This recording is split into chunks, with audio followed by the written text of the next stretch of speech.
This is your news source evening bulletin for today, Wednesday, the 20th day of May in the year 2026. I'm Gordon Mosley reporting. Now here's what we're tracking tonight.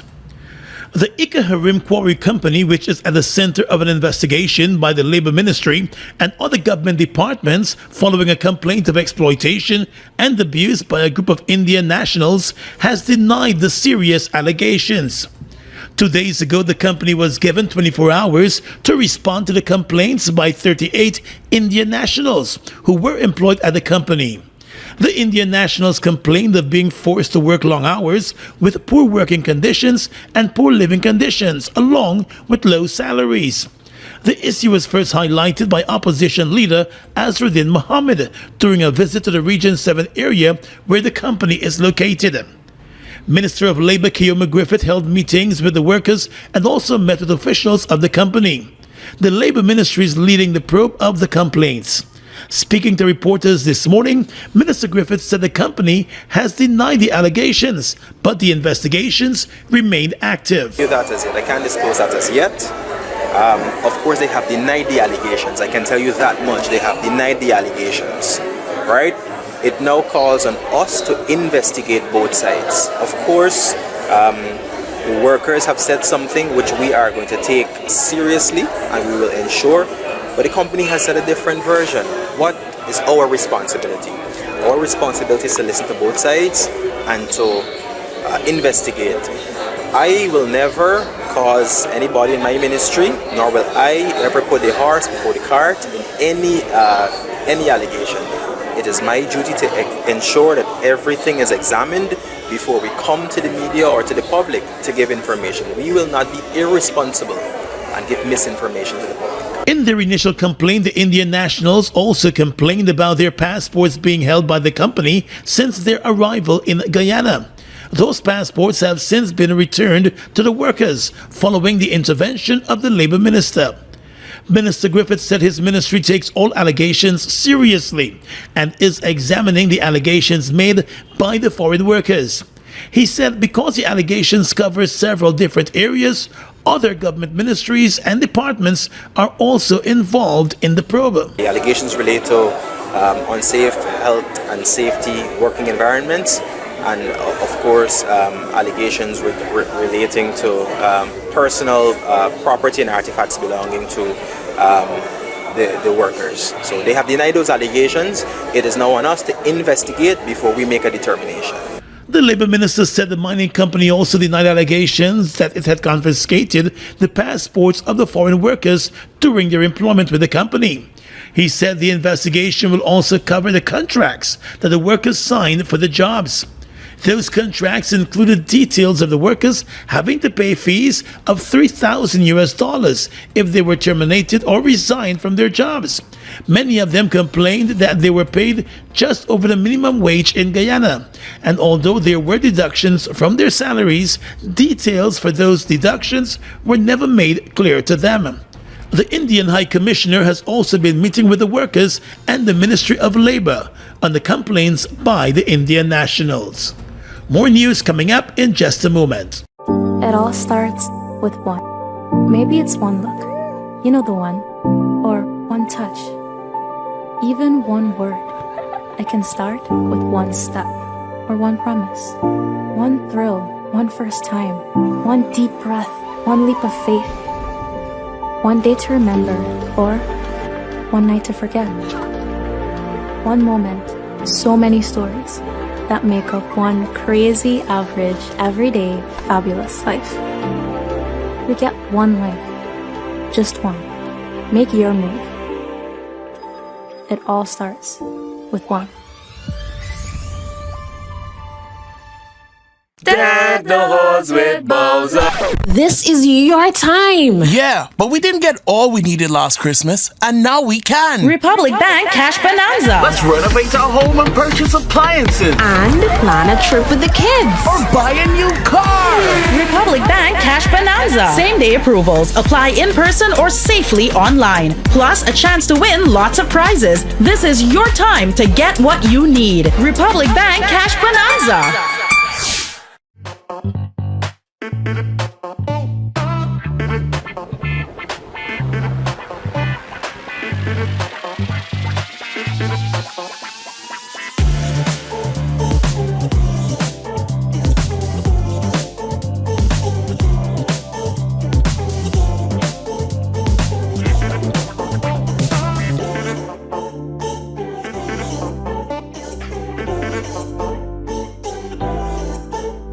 Whether you're heading up the highway or just picking up the kids in Guyana, do it in power and style with the Isuzu MU-X. With 7 full-size seats, turbo diesel power, and off-road control, Isuzu MU-X is built to handle any family lifestyle. Available at Marix, the authorized Isuzu dealer. Call 226-1306 for more details. Isuzu MU-X, robust, safe, and bold. Oil is transforming Guyana's economy, and it's happening fast. According to the Extractive Industries Transparency Initiative, in 2023, more than 95% of Guyana's extractive sector revenue came from oil and gas production in the Stabroek Block, operated by ExxonMobil Guyana and its partners. At the same time, traditional sectors such as mining, forestry, and fisheries continue to play an important role in supporting livelihoods and national development, alongside the expanding oil and gas industry. Since oil production started offshore, oil and gas companies have been investing in the long-term development of Guyana. For more updates, visit www.oilnow.gy. Picture this. The cool sea breeze brushing across your face, the golden sunset reflecting on the Atlantic, the sweet sound of steel pan echoing along the shoreline, and the infectious rhythm of soca keeping your feet moving in the sand. If you're looking for sweetness to put inside a basket, I am the whole blinking market. Welcome to Pan and Soca, the ultimate carnival beach line, where the ocean, steel pan, and soca music come together for an unforgettable evening. Wednesday, May 27th, Kingston Beachfront. Feel the energy of carnival with live performances by Nadia Batson. Looking for sweetness to put inside a basket, I am the whole blinking market. Nadia Batson, Parkside Steel Orchestra, Kunjaz Steel Orchestra, Buxton Pride Steel Band, Guyana Police Force Steel Band, Joshua Regrello, and many more amazing performers. Dance barefoot in the sand, enjoy the ocean breeze, and soak in the true spirit of carnival by the sea. Gates open 4 p.m. Early bird tickets, general admission $3,000, elevated VIP $10,000. Pan and Soca. Feel the breeze, hear the pan, live the Soca. Wednesday, May 27th, Kingston Beachfront. Brought to you by Kunjaz Group. Proudly sponsored by Republic Bank.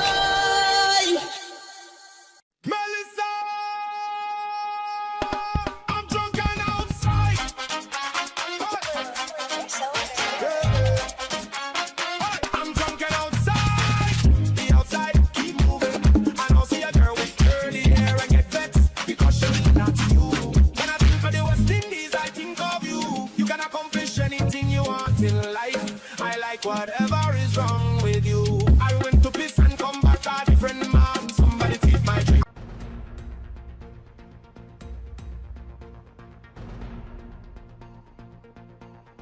Guyana's team that represented the country at the International Court of Justice in that border case against Venezuela is confident that the country will succeed and the court will rule in Guyana's favor.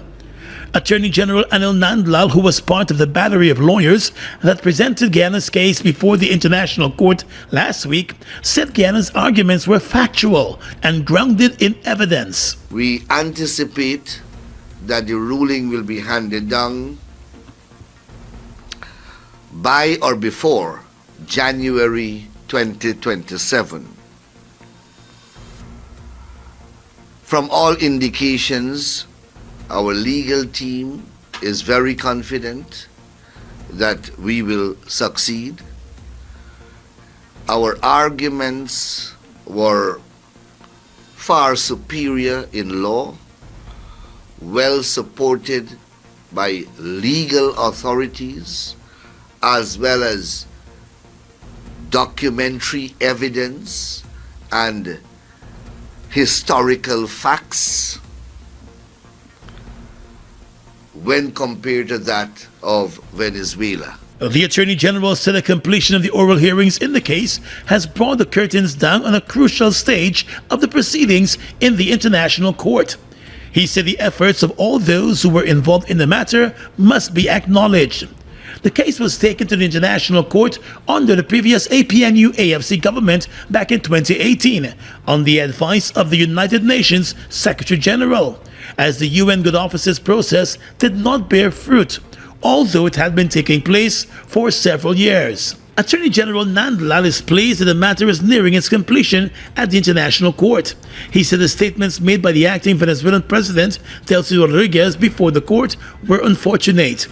In her submission to the court, Rodriguez made it clear that the court's ruling will not bring an end to the controversy, and also restated Venezuela's position that it does not believe the court has any jurisdiction to hear or determine the matter.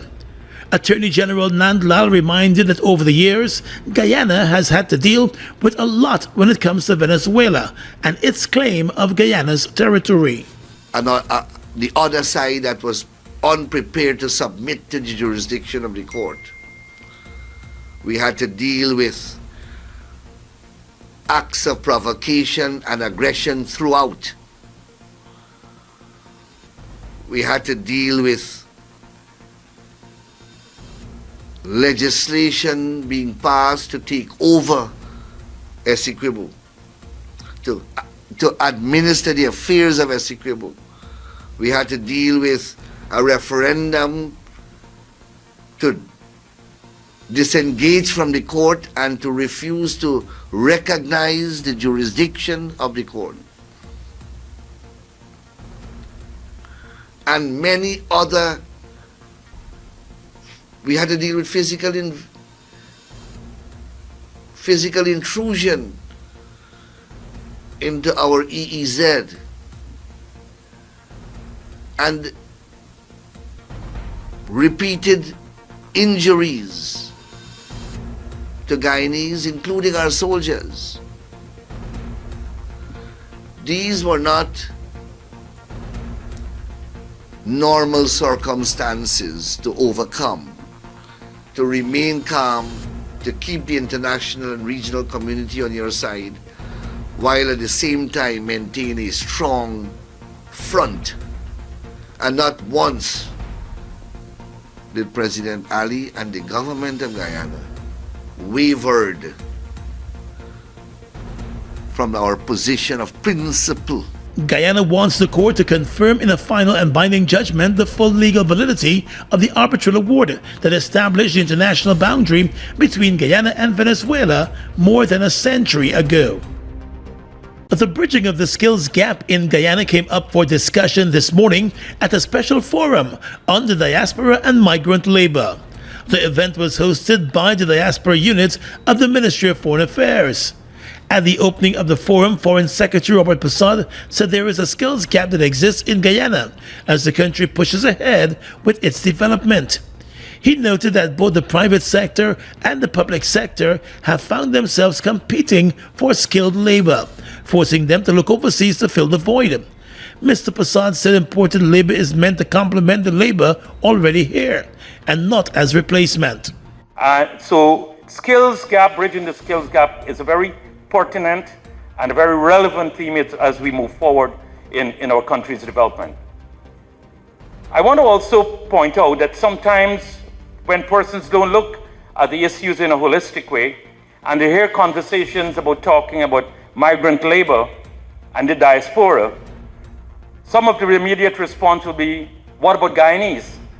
What about the persons here? What about persons who are coming out of the technical institutions, who are coming out of the university?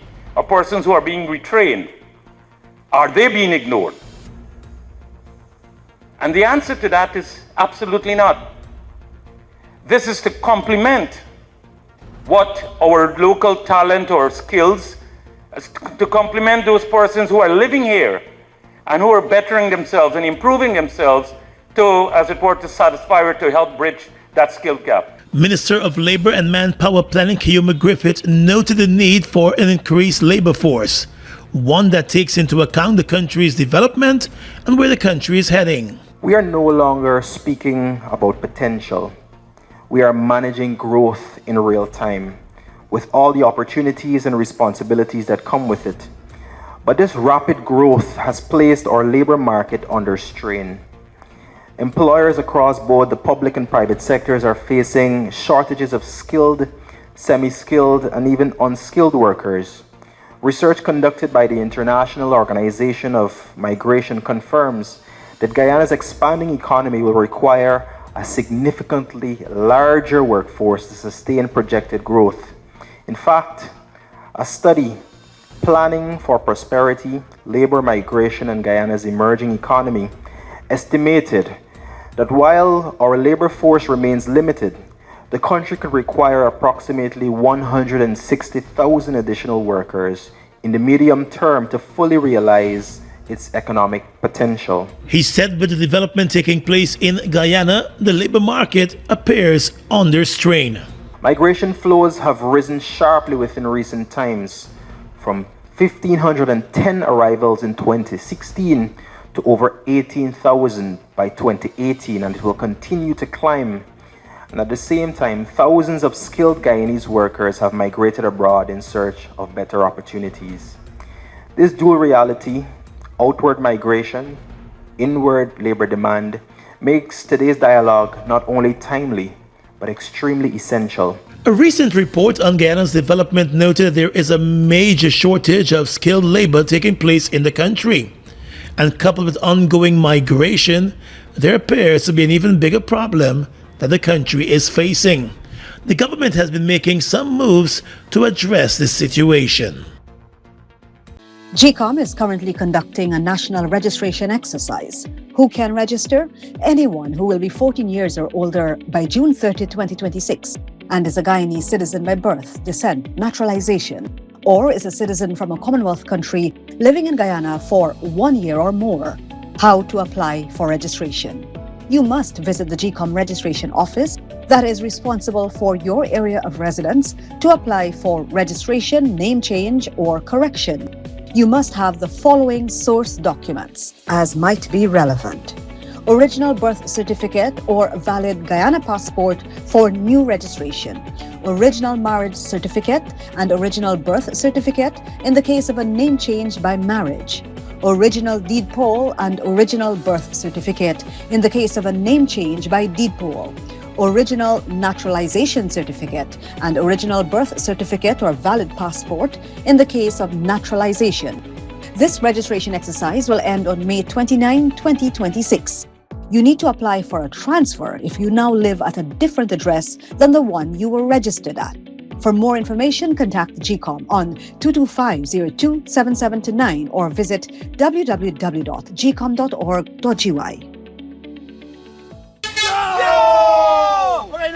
It's all about skin your teeth, boy. Skin your teeth, my teeth. Skin your teeth for the enemy. That's right. right. I want to tell y'all. That's what I'm going to say. Skin your teeth for the enemy. Going down on the 23rd at Scottish Smokehouse. $1 million. Yes. That's Saturday coming. Yes, so get your tickets. Is right now, tickets going like crazy. So make sure you want everybody to get theirs. Come out and have Tickets your are independence limited lap. and we only got a couple early board left. Yeah, but they got some front seat tickets here. I could call me. Call me on 626-1420. What's your number? 685. What's your number? 604-8155. You got the number. Yes. You know about the show. Is Independence coming? Jam name? Skin your teeth for the enemy. So see you there. Check out the all-new Honda CR-V today, boasting a new premium and rugged design, powered by a fuel-efficient and reliable 1500cc turbocharged engine. Get the versatility to tackle all kinds of adventures. With real-time all-wheel drive, the Honda CR-V comes with amazing features, such as Bose Premium Sound System, Honda Sensing, and so much more. Visit our website on 226-1482 to learn more. Buy your Honda vehicle from Marix, the home of Honda in Guyana. Deck the halls with Bowser. This is your time. Yeah, but we didn't get all we needed last Christmas, and now we can. Republic Bank Cash Bonanza. Let's renovate our home and purchase appliances. And plan a trip with the kids. Or buy a new car. Republic Bank Cash Bonanza. Same day approvals. Apply in person or safely online. Plus a chance to win lots of prizes. This is your time to get what you need. Republic Bank Cash Bonanza.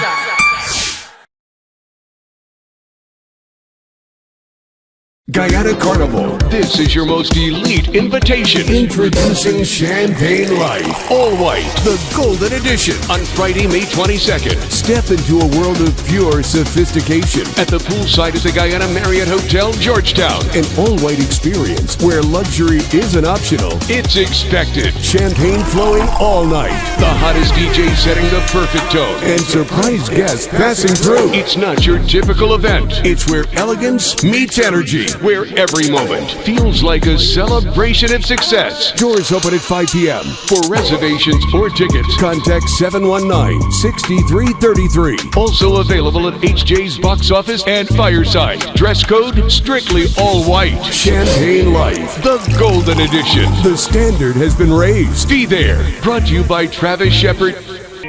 Your business is built on hard work, vision, and the drive to succeed. At GBTI, we understand what it takes to grow. That's why we offer Grow, a small business service designed to help your business expand, adapt, and reach its full potential. From new opportunities to new milestones, we're here to support you every step of the way. Grow from GBTI. Progress starts here.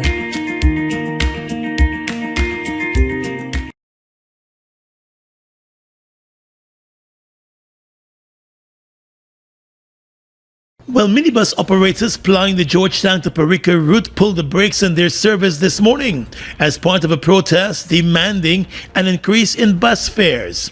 The bus operators complained today that their fares have remained the same since 2017 and in some cases since 2014, despite fewer hikes and an increase in the price for parts for their buses. The chairman of the Route 32 Minibus Association explained to reporters this morning that it would be unfair for them to keep their fares the same when all of the costs associated with their operations are on the increase. Over the year, I've seen Monday, Minister Ejel advised the public that there is no increase in minibus fare. What I am showing you here is since 2014. 2014, we were promised $20 per year. And if you put $20 per year on the minibus fare, you would see where it gone from then to now. We, the operators, has done a small increase in the fare. I personally took to Minister Ben and the other tourism that is now at Home Affairs a list that the operators proposed 5 years ago. Minister Ben called me back and asked me, Mr. Council, don't put on any increase on the fare. The current tourism minister is in Switzerland addressing some government meeting. I did see Minister Tourism addressing the thing on evening news. But 5 years we have given them in addition to 2014 to come and seek what we are passing through as minibus operators, not only in 32, countrywide. We the operators now cannot work with the fare structure that has been in existence since 2014. The Ministry of Public Works has stated that no authorization has been granted for fare increases. Government officials have pointed to the removal of taxes on fuel as a cushioning effect for the global increase in oil prices. But the minibus operators are adamant that they are still facing hefty costs at the pump and in the auto shops. One driver said the government needs to be fair with minibus operators, and other drivers said they feel the same way. Our vehicle is hard to maintain by parts, tires, everything. So we need to raise the fare. I would like to raise a fare due to various reasons. Apparently, everything seems to be going through the roof. Cost of living, the ways, our livelihood. Sometimes I have to work extra hours now because of the jacking up. If I have to go to a place where I have to do upholstery for my boss, it's quite expensive. It's so expensive that it takes 2 to 3 weeks to get those things done. What I'm gonna do within those time? Since 2014 to now, it is unfair that we working with one fare which is unreasonable for we minibus operators, and everything is going up. Cost of living keep rising, everything rising so high, and it is unfair to we to work for next to nothing. Commuters want to ill treat the minibus operators and for next to nothing. Patch a wheel is $2,000. Change a wheel is $2,000. For plug a wheel is $1,000. Change a valve stem is $1,000. Supermarket, everything just going up, and we just left behind all the time. We left behind for that.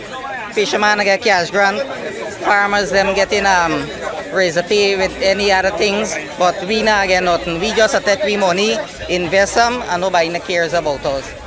The fare we're asking for is a very small fare, and what they put for rework, we can't absolutely, because the parts of the minibus at the stores them is very dear, very expensive.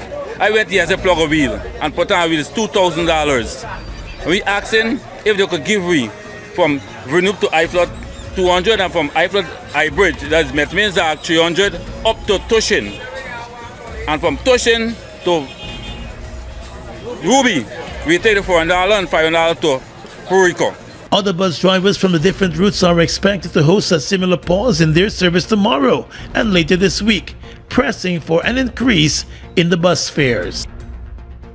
In another dramatic twist, the prime suspect in the gas station bombing case told the court today that he no longer wants to plead guilty to the charge.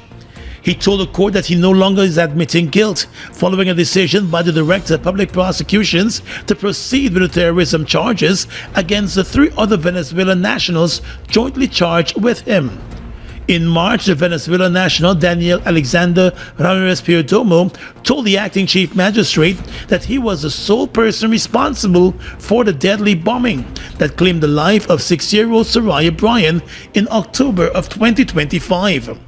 When the case was called this morning, the court was informed that the DPP, that's the Director of Public Prosecutions, would be proceeding with the terrorism charges against Ramirez Perdomo and the other co-accused, Alexander Betancourt, Johnny Buduram, and Krista La Cruz.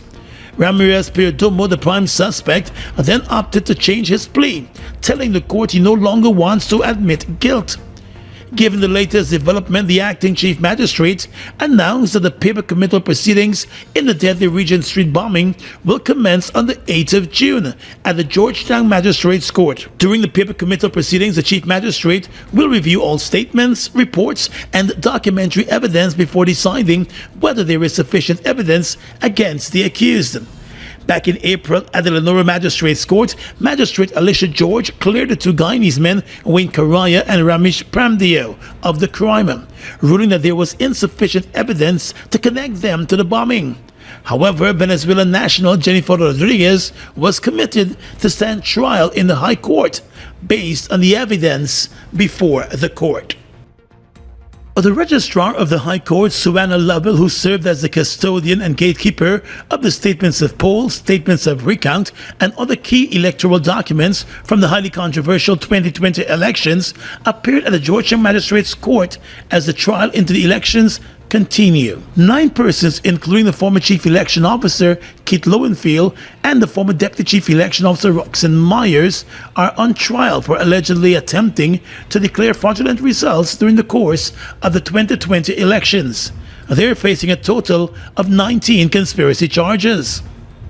In the court today, Lovell told the acting chief magistrate Faith McGusty that in addition to administering the affairs of the court as its registrar, she is also the keeper of the court's records, including all the documents.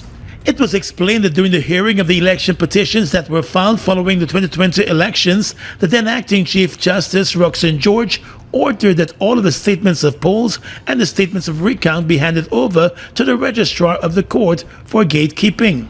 She said as a result of that order, Mr. Keith Lowenfield, who was the then chief election officer, made contact with her, and they made arrangements for him to transfer those records into her custody. She said on or about the 27th of January 2021, Mr. Lowenfield, in the company of Khaled Singh, the chairman of GCOM, and other officials from GCOM, transmitted those documents to the office at the High Court. The court also heard that once the physical documents arrived at the court, the 2 sides verified the documents that were delivered. Lovell said since then she is the only person that has had possession of the documents that are key to the electoral trial. She explained that after receiving the documents, she secured them in 2 file-safe cabinets that had been procured for that purpose and that were located in her office. Those cabinets, she said, are secured by combination locks as well as keys. She added that after she secured the documents in the cabinets, she locked them with the keys and combinations, and the only person who knows the combination to those locks would be her. She said since then no one has had access to the cabinets, adding that the combination number has not been disclosed. However, she noted that a subsequent order by the High Court resulted in her printing copies of the documents for submission to the Guyana Police Force and the Director of Public Prosecution. Those copies, according to her, were made in her secretariat, and the original documents were again secured. It was noted that before they were secured for a second time, they were all verified. The other documents to which Lovell referenced were presented to the court this morning. Guyana, are you ready for the first time ever? One of New York's most anticipated and exclusive events is coming to Guyana. Sundance! On Tuesday, May 26th, prepare yourself for an unforgettable premium experience at the breathtaking Royal Lounge Rooftop. We are bringing you top international DJs and special guests passing through. Non-stop vibes, energy, and pure Caribbean culture, making Guyana's 60th independence the greatest. Walk out with the stick man, badam bumbo rich. Early bird tickets only $5,000, and they're moving fast. Get your tickets now. HJ Radio Station, Creative Nails, Pressy's Gift Store, White Castle Fish Shop, and Short Boss Boutique. Or secure your tickets online at sundancenation.com. Limited VIP section and tables available. So come out and have an experience like never before on Tuesday, May 26th. Sundance, Guyana, where elegance and energy collide. Pool party. Guyana, get ready. It's going down on Saturday, May 23rd. Carnival Saturday. The New York Guyana Linker. Sleeping poolside comes alive. And Cardell, Nico, Sherlin, Rudy, Set for Life Entertainment, and the Sleeping Family send on. Pool time. The New York Guyana Linker. It's gonna be epic. As DJ Magnum and Cena, Telly Ranks and Thunder, Leroy, AK Blind Boy, One Man Band, King Keys, and Black Scorpion International Sound entertain you throughout the day from 12 midday to 9 p.m. Admissions just $5,000 or $25. Tickets available at Sleeping, and Shell's gonna be the host. Pool time! The New York Guyana Linker, Saturday, May 23rd at the Sleeping Poolside. You really don't wanna miss this one.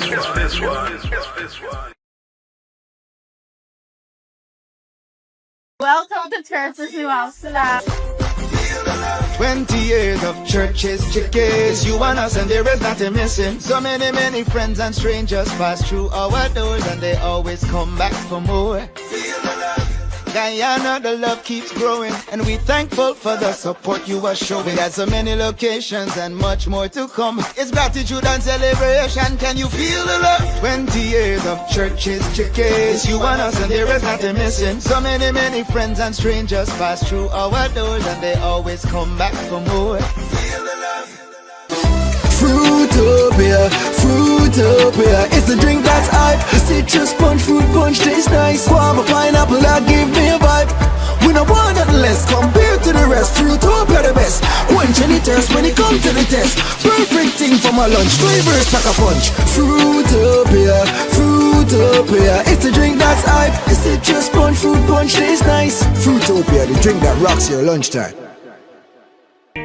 Your business is built on hard work, vision, and the drive to succeed. At GBTI, we understand what it takes to grow. That's why we offer Grow, a small business service designed to help your business expand, adapt, and reach its full potential. From new opportunities to new milestones, we're here to support you every step of the way. Grow from GBTI. Progress starts here. Rapidly transforming, and we're all part of it. Oil is at the forefront of this development by providing reliable and efficient energy and supporting community development from the very core. 100% of Oil's profit goes back to building schools, roads, and other important infrastructure that connects our cities and towns, providing fuel to domestic, marine, industrial, and aerial transportation. Oil has now repositioned itself as a market leader in the petroleum industry, building a better future. Feel spice power in every sip.